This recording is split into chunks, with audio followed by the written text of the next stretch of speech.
Hello नमस्कार दोस्तों, मैं हूं रोहित रोशन।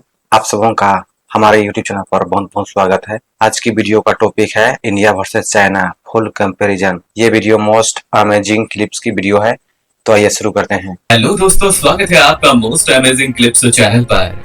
आज हम कंपेयर करने वाले हैं एशिया ही नहीं बल्कि दुनिया की दो बड़ी महाशक्ति चीन और इंडिया को। तो चलिए शुरू करते हैं इस कंपैरिजन वीडियो को और सबसे पहले बात करते हैं दोनों देश की ग्रोथ स्टोरी की। तो 1949 में चीन एक कम्युनिस्ट देश बना और उसी साल भारत में भी संविधान को लागू किया गया।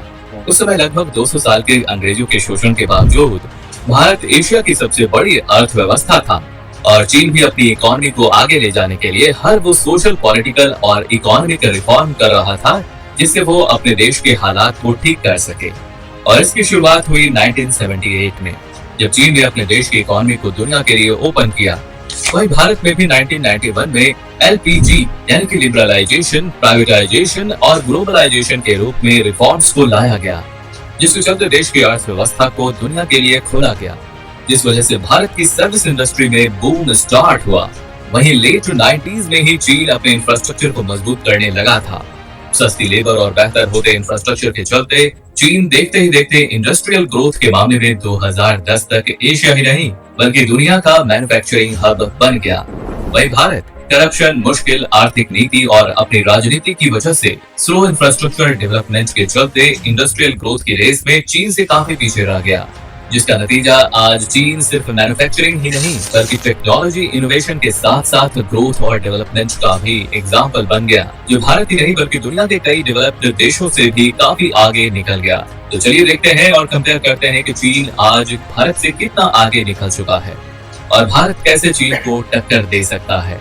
तो सबसे पहले बात इंफ्रास्ट्रक्चर की, जिसमें चीन में लगभग 53 लाख किलोमीटर का रोड नेटवर्क मौजूद है। वहीं भारत में चीन से ज्यादा करीब 67 लाख किलोमीटर लंबा रोड नेटवर्क है, लेकिन चीन में दुनिया का सबसे बड़ा एक्सप्रेसवे नेटवर्क है जिसकी लेंथ 1,77,000 किलोमीटर है। वहीं इंडिया में सिर्फ 6,000 किलोमीटर का ही एक्सप्रेसवे नेटवर्क है और करीब 8,000 किलोमीटर लेंथ का एक्सप्रेसवे अंडर कंस्ट्रक्शन है।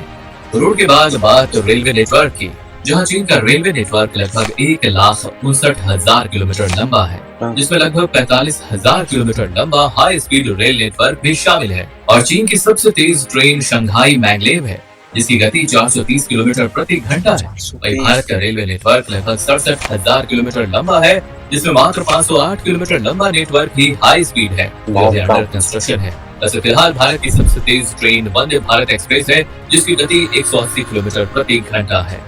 रेल नेटवर्क के साथ साथ अब बात कर लेते हैं मेट्रो रेल की।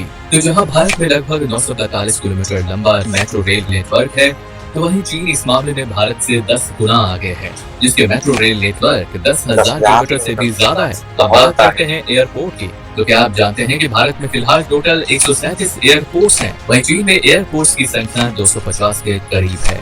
वहीं ट्रेड के लिए सबसे इम्पोर्टेंट सी पोर्ट की बात हो तो इंडिया में करीब 14 मेजर पोर्ट्स हैं। तो वहीं चीन अपने 34 मेजर पोर्ट्स के चलते दुनिया भर में अपना सामान एक्सपोर्ट करता है और 3.2 ट्रिलियन यूएस डॉलर के साथ दुनिया का सबसे बड़ा एक्सपोर्टर है। वहीं भारत सिर्फ 778 बिलियन यूएस डॉलर एक्सपोर्ट के साथ चीन से 5 गुना कम है। और समय के साथ चीन मैन्युफैक्चरिंग के अलावा रिसर्च एंड डेवलपमेंट, इनोवेशन और टेक्नोलॉजी में भी काफी आगे निकल गया है। इस वजह से आज चाइनीज ब्रांड दुनिया में कमाल कर रहे हैं। वहीं भारत रिसर्च एंड डेवलपमेंट में चीन से काफी पीछे है, लेकिन अभी भी भारत के पास मौका है आने वाले कुछ सालों में चीन से बराबरी करने का, क्योंकि अब चीन की वर्किंग पॉपुलेशन महंगी और तेजी से बूढ़ी हो रही है और 2019 के बाद से कई कंपनियां चीन से बाहर जा रही हैं, जिससे भारत के लिए अवसर बढ़ रहे हैं। इसलिए भारत सरकार ने कई इंसेंटिव स्कीम्स भी शुरू किए हैं ताकि विदेशी कंपनियां भारत में निवेश कर सकें और उत्पादन कर सकें, जिसके लिए बजट में भी फॉरेन कॉर्पोरेट टैक्स रेट्स को कम किया गया है। साथ ही अगर भारत अपने इंफ्रास्ट्रक्चर को तेजी से इम्प्रूव करे, ease of doing business ranking में सुधार करे, अपनी यंग पॉपुलेशन को प्रॉपर एजुकेशन और स्किल ट्रेनिंग दे, तो आने वाले समय में भारत चीन को टक्कर दे सकता है, क्योंकि चीन की जीडीपी अब पहले जितनी तेजी से नहीं बढ़ रही और भारत की जीडीपी का ग्रोथ रेट काफी अच्छा है। उम्मीद है आपको ये जानकारी पसंद आई होगी। अगर हाँ तो वीडियो को लाइक और चैनल को सब्सक्राइब करना तो बिल्कुल भी ना भूलें। धन्यवाद।